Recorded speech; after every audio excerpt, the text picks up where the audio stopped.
이거 재산분할이고 내가 다시 대여금 청구를 하겠다. 결혼을 하면서 내 배우자, 전 배우자한테 돈을 빌려준 게 있어요. 그러면서 민사청구 안 된다는 거예요. 이 재산분할로 다 끝낸다는 거예요.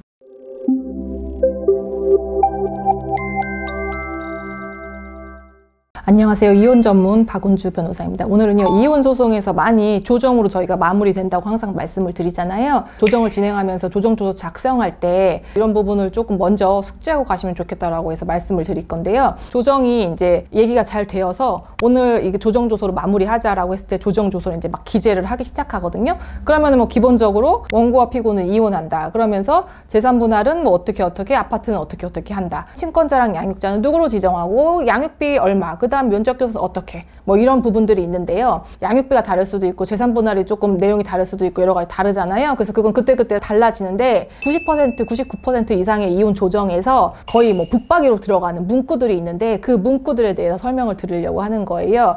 이제 크게는 이제 재산분할 부분과 그다음에 그 외의 부분인데 항상 이 문구를 추가하는데 서로 상대방에 대해서 분할연금 청구권을 포기하기로 한다. 각자의 연금은 각자 수급하기로 하고, 무슨 얘기인지 알겠죠? 내 거는 100% 내 거, 너 거는 100% 너 거. 이렇게 해서 각자의 연금은 각자 수급하기로 하고 상대방에 대한 분할 연금액은 영원으로 한다라는 붙박이 문구를 대부분 다 기재를 해요. 대부분. 근데 그 연금은 굉장히 종류가 많죠, 여러분. 대부분의 연금법에서는 혼인기간이 5년 이상 된 부부들이 이혼을 했을 때에는 서로 상대방의 연금에 대해서 분할할 수 있는 권한을 가진다라는 법으로 규정된 권리가 있어요. 분할연금 청구권이라고 하거든요. 그래서 원칙은 여러분, 판결로 갔을 때에는 법원에서는 판단을 하지 않고 나중에 각자 조건이 다 맞춰졌을 때 상대방 거에 대해서 연금을 가져올 수가 있거든요. 전체는 아니고 납부 기간 중에서 그 혼인기간에 비례해서 본인의 몫이 계산이 됩니다. 그래서 그거를 그냥 공단에다가 청구하면 되는 거예요. 그거는 그냥 정해진 권리이기 때문에 법원에서 사실은 판결로 갔을 때는 판단하지 않는데 조정으로 갔을 때는 약간 달라요, 여러분. 나는 국민연금이 없어. 특별히 연금 받을 게 없어.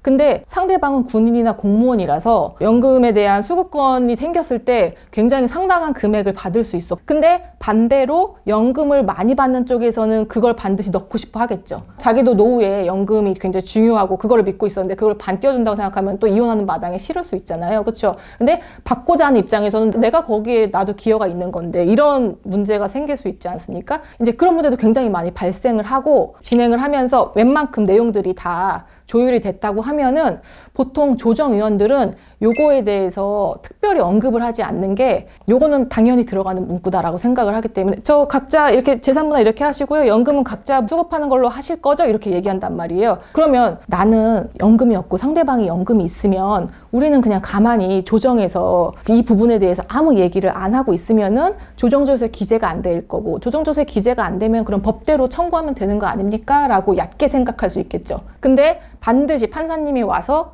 얘기를 해요. 연금 어떻게 하실 거예요? 연금 각자 수급으로 하실 거예요? 아니면 법대로 하실 거예요? 반드시 묻습니다. 그러니까 이거는 그냥 남몰라라 하고 흐지부지 할 수 없는 내용들이에요. 나는 상대방으로부터 연금을 많이 받아야 되는데 연금을 받을 수 있는 권한인데 그거를 내가 포기를 하고 조정을 하겠다라고 하면 그거의 의미를 정확히 아시고 그렇게 되면 변호사님 내가 지금 재산분할에서 플러스 뭐 2, 3천은 더 받아야 되지 않겠습니까? 라고 해서 조율을 더 하셔야 되는 부분이 있죠. 무슨 말씀 아시겠죠? 상대방 입장에서도 연금을 분할하는 것에서는 굉장히 부담감이 커요. 그렇기 때문에 그냥 이번에 재산분할 할 때 그냥 조금 더 지급을 하고 그 다음에 내 연금은 내가 갖겠다라고 하는 경우가 많습니다. 그래서 이 부분이 붙박이로 거의 들어간다고 보시면 돼요. 그렇죠? 물론 어떤 조정 중에서는 쌍방 다 그냥 이건 법대로 하겠으니까 기재하지 말아 주십시오 라고 하는 부부들도 간혹 있어요. 그러면은 두 분의 의사가 그러니까 그거는 법대로 알아서 수급하시면 됩니다 라고 끝나는 거죠. 그 다음에 두 번째, 요게 요즘에 제가 조정을 하면서 약간 이제 이슈가 됐던 건데 뭐냐면요, 조정조서 거의 마지막에 모든 것을 다 정리하자는 취지로 이런 문구를 쓰거든요. 원고와 피고는 향후 상대방에 대해서 위자료, 재산분할, 그 다음에 기타 손해배상금 등 이 사건 혼인 및 이혼과 관련된 일체의 재산상 추가 청구를 하지 않기로 한다. 우리 재산분할하고 위자료 어떻게 하고 돈적인 부분 다 끝냈잖아요. 그러니까 이 이혼이 완료된 이후에는 더 이상 서로 상대방에게 추가적으로 어떤 명목을 빌어서라도 돈적으로 청구하지 않습니다.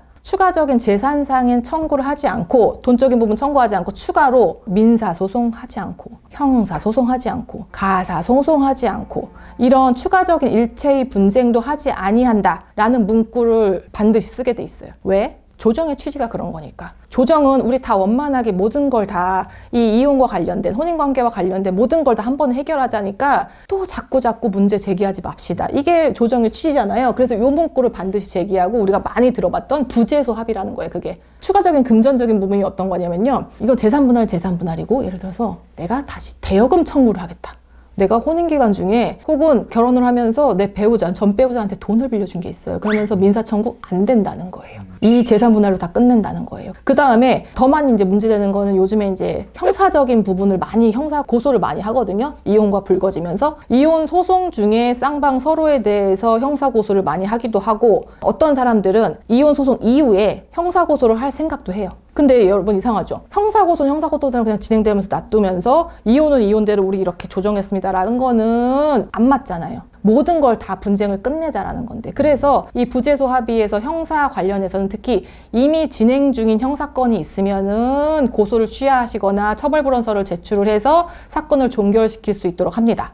이런 부분이 있고요. 그 다음에 향후에 전 배우자한테 뭐 형사고소 할 거 있잖아. 뭐 예를 들어서 이혼소송 중간에 우리 배우자가 막 재산을 빼돌려서 그래서 강제집행 명탈로 지금 고소하려고 지금 마음속에 있잖아. 그럼 마음속에 있는 사람들이 있죠. 그렇잖아. 그 마음은 모르니까. 그래서 그런 거 하면 안 돼 라는 거예요. 근데 우리가 최근에 했던 조정 중에서 조정이 됐거든요. 조정이 됐는데 그 마지막 부재소 합의를 빼달라는 거야. 상대방 변호사가. 그런 경우는 전 몇 년 만에 처음이었거든요. 이거는 빼주세요. 계속 이러는 거야. 이거는 빼주세요. 막 이러는 거야. 그러면서 조정조서 다 작성하러 오신 이제 판사님이 무슨 소리냐고, 지금 이게 말이 되냐고, 나 조정 안 한다고 그러면은 지금 무슨 마음을 갖고 있냐고. 그러니까 이렇게 조금씩 내비쳐요. 무슨 어떤 형사고소를 하려고 한대. 그래서 자기네가 이렇게 자기가 마음에 안 드는 조정이라도 하고 그 다음에 형사고소는 별도로 진행하려고 했다는 거야. 제가 봤을 때는 그 변호사님은 이혼을 많이 안 하셨던 분이에요. 그러니까 조정의 취지를 잘 모르시고 아마 그 의뢰인한테도 조정은 이렇게 하고 형사고소는 따로 하시면 된다고 아마 그렇게 얘기를 했고, 그랬기 때문에 의뢰인도 조정을 한다고 했을 겁니다. 결국에는 이제 부재소 합의를 넣은 조정을 끝냈거든요. 조정을 할 때 이 모든 분쟁을 끝내고 이제 서로 남남이 돼서 서로 공격하지 않는다. 이렇게 생각을 하셔야 되는 부분이 있어요. 그래서 조정조서에서 반드시 들어가는 두 가지 부분에 대해서 오늘 설명을 드렸습니다. 오늘 영상이 유익하셨죠? 예, 유익하셨다면 구독과 좋아요 눌러주세요. 안녕.